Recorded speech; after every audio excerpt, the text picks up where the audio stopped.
It is the last hour. John says so himself. The Antichrists have arrived, and they came from inside the church. Now the last apostle writes to tell you how to know what's real. This is Seek, Go, Create. You're listening to Read the New Testament in 90 days, 27 books, in order, in context.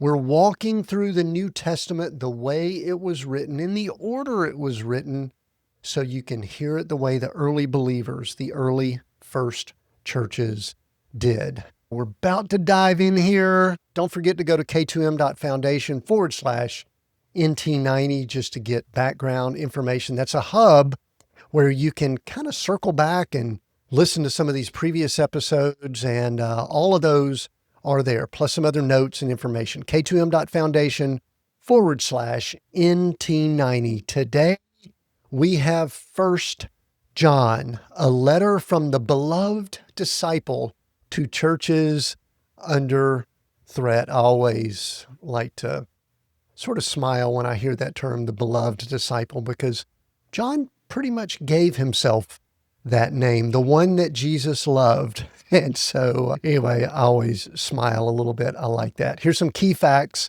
The author is John. We just finished last episode with the Gospel of John. Now we're in his first letter, and the next two episodes will be John 2, 2 John, and 3 John, the letters that he continues to write. So the dates of these were right in 66 AD, in the mid-60s, the turbulent 60s of the first century. The audience is the Asian churches, Ephesus, Smyrna, Pergamum, and the surrounding region. The setting, we're about 36 years past the resurrection. John has been shepherding churches in this area. The Jewish war has begun, and the world that Jesus warned about is collapsing. The warnings that Jesus gave way back from Matthew 24, and he mentioned this generation would see all that. We're at the tail end of that time frame. Historical context. The founding generation is almost gone. Peter was crucified in Rome last year, the year before this came out. Paul sits in chains awaiting trial, and then John is the last one standing that we will hear from in the New Testament. There may have been some others of the 12 that scattered in other parts of the world. John is the last one that we will hear from. In Jerusalem, this is significant, the rebellion has begun. Jewish rebels have seized the temple. 60,000 Roman soldiers are marching south. The countdown that Jesus warned about is underway. The temple stands, but not for long. In Revelation, when we hear about the 7 years and the 2 3.5 segments, that has started. In other words, AD 66 is the beginning of that time frame that we will hear about when we get to Revelation. So the temple does still stand, but not for long. We know historically it's got just a few years, about 3.5 years. Inside the church, believers, it's fractured. Some who shared worship with these believers have walked out. They're now teaching that Jesus wasn't truly human, that he never really suffered, never really died. They're denying the resurrection.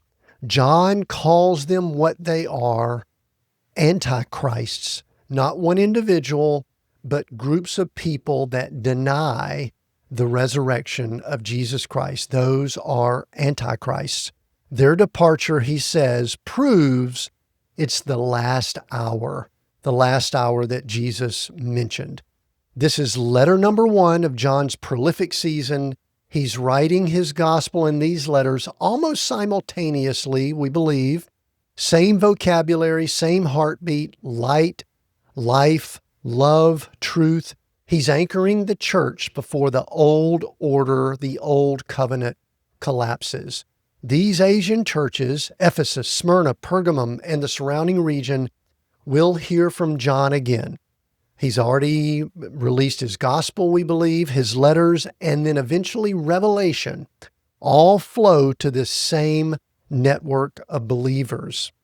Here's what you'll encounter in 1 John. It's pastoral and steadying, a spiritual father settling a shaken family, and it reads like a companion piece to his gospel.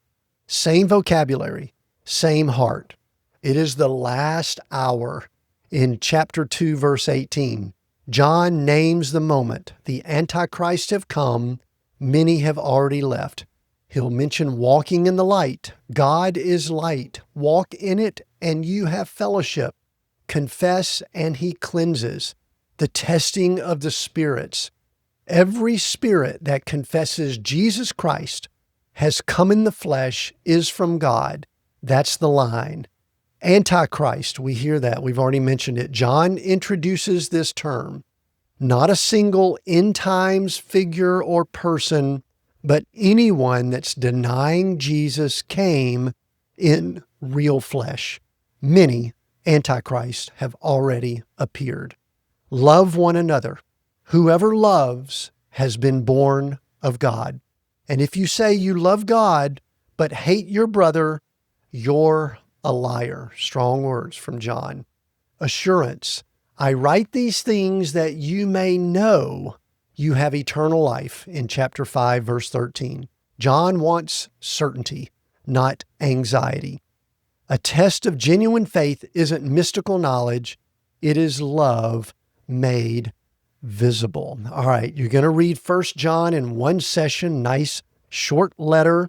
And what's next? We're going to see 2 John, truth and love with boundaries when hospitality enables false teaching. Kind of a warning there. All right, don't forget, go to k2m.foundation/NT90 for the order and for links and resources. Make sure you do that.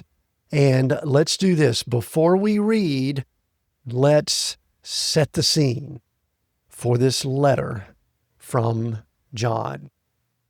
It's AD 66. Salt air off the Aegean drifts through the window of John's room in Ephesus. Lamp flickers on the table where his gospel scroll lies unfinished. But tonight, he reaches for a smaller sheet. Not a gospel, but a letter. Urgent, pastoral, direct. He dips his pen and begins. That which was from the beginning, which we have heard, which we have seen with our eyes, which we looked upon and have touched with our hands. He touched the risen Lord. He leaned against Jesus' chest at the Last Supper. He ran to the empty tomb. Now he writes to children who never saw any of it and who are watching people they trusted walk out the door and deny it all.